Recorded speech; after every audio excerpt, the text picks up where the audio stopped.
పెళ్ళైనా పండగైనా వేడుక ఏదైనా పట్టు చీరల ప్రత్యేక వేదిక వారాహి సిల్క్స్.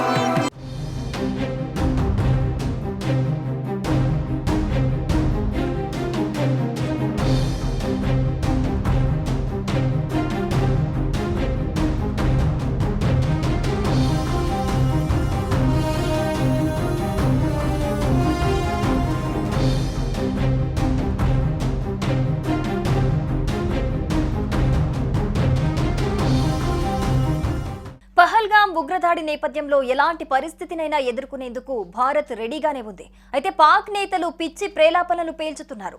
భారత్పై దాడి చేసేందుకు 130 అణుబాంబులు సిద్ధంగా ఉంచినట్లు పాకిస్తాన్ మంత్రి హనీఫ్ అబ్బాసీ బహిరంగ బెదిరింపులకు దిగారు. వీటితో పాటు ఘోరీ, షహీన్, గజ్నవి క్షిపణులు కూడా ఉన్నాయన్నారు. భారత సింధు జలాలను నిలిపేస్తే పూర్తిస్థాయి యుద్ధానికి సిద్ధంగా ఉండాలని హెచ్చరించారు.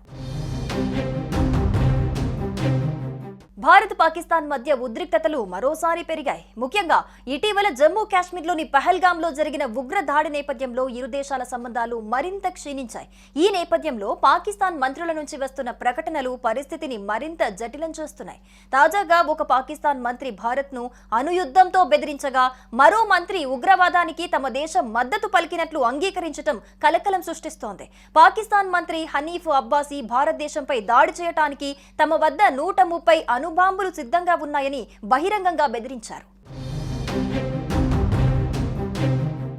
సింధు నది జలాలను భారత్ నిలిపివేస్తే పూర్తిస్థాయి యుద్ధానికి సిద్ధంగా ఉండాలని హనీఫ్ అబ్బాసీ హెచ్చరించారు. పాకిస్తాన్ వద్ద ఉన్న అణ్వాయుధాలను దేశంలోని వివిధ రహస్య ప్రాంతాలలో భద్రపరిచామని, భారత్ కవ్విస్తే దాడికి సిద్ధంగా ఉన్నామని అబ్బాసీ తెలిపారు. మా వద్ద ఉన్న ఆయుధాలు, క్షిపణులు ప్రదర్శన కోసం కాదు, అణ్వాయుధాలను ఎక్కడ ఉంచామో ఎవరికీ తెలీదు. మా బాలిస్టిక్ క్షిపణులు భారత్ను లక్ష్యంగా చేసుకుంటాయని అబ్బాసీ వ్యాఖ్యానించారు. అలాగే భారత్పై దాడికి తమ సైనిక సంసిద్ధతను వివరిస్తూనే గతంలో కొద్ది రోజులు గగనతలాన్ని మూసివేస్తేనే భారత వైమానిక రంగం తీవ్ర గందరగోళంలో పడిందని, మరో 10 రోజులు అలా చేస్తే భారత విమానయాన సంస్థలు దివాలా తీస్తాయని అబ్బాసీ అన్నారు. అయితే ఇబ్బందులు ఎదుర్కోవటానికి తాము సిద్ధమవుతున్నట్లు ఆయన పేర్కొన్నారు. ఒకవైపు అణుయుద్ధ బెదిరింపులు, మరోవైపు ఉగ్రవాదానికి మద్దతుపై పరోక్ష అంగీకారంతో పాకిస్తాన్ మంత్రుల ప్రకటనలు భారత్ పాక్ సంబంధాలలో ప్రస్తుత తీవ్రతను ప్రతిబింబిస్తున్నాయి. పహల్గాం దాడి, సింధు జలాలపై భారత్ వైఖరి నేపథ్యంలో పాకిస్తాన్ నుంచి వస్తున్న ఈ వ్యాఖ్యలు పరిస్థితిని మరింత ఆందోళనకరంగా మారుస్తున్నాయి. అణ్వాయుధాలు కలిగి ఉండటం బలం అనుకోవటం, ఒక వాపును చూసి బలుపు అనుకోవటం లాంటిదని విశ్లేషకులు భావిస్తున్నారు. భారత్తో ఏదైనా సంఘర్షణకు దిగితే పాకిస్తాన్ తీవ్ర పరిణామాలను ఎదుర్కోవాల్సి వస్తోందని పరోక్షంగా హెచ్చరికలు వెలువడుతున్నాయి. ఇక ఇదిలా ఉంటే పహల్గాం ఉగ్రదాడి నేపథ్యంలో ఇప్పుడు ఎలాంటి పరిస్థితినైనా ఎదుర్కొనేందుకు భారత నౌకాదళం సిద్ధంగా ఉంది. ఈ మేరకు తాజాగా అరేబియా సముద్రంలో నౌకా విధ్వంసక క్షిపణులు పరీక్షించింది. అంతేగాక ఈ విషయాన్ని సోషల్ మీడియాలో ప్రకటించింది.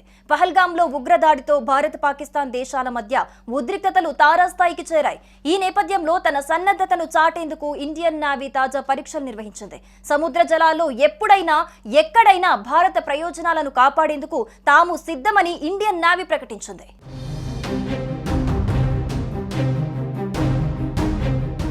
సుమన్ టీవీలో మీ పర్సనల్ అండ్ బిజినెస్ ప్రమోషన్స్ కోసం కింది నెంబర్కి కాంటాక్ట్ చేయండి.